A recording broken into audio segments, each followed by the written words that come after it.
To start a project, we need to import some assets. I'm going to select the project panel.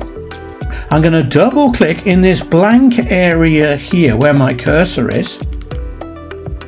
This will then allow me to access from within inside my project folder, within inside my assets, any information that I want to link into my After Effects project.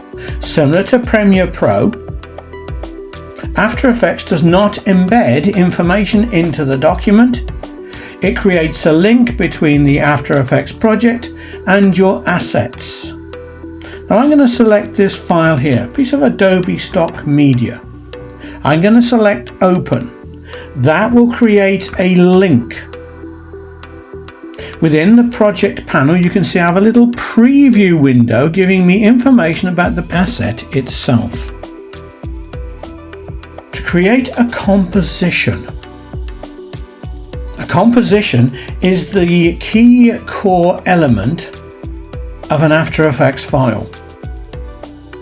It's created by dragging your assets into the timeline. As soon as you drag into the timeline into the left hand side, you will see that my asset is now displayed inside the composition window. If I play through my video clip, you will see I have a red bar move across the screen.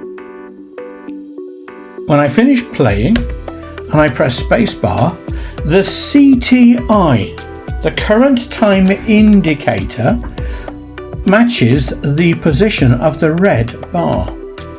Now I can scrub this in the timeline. I'm bringing my CTI back to the very beginning.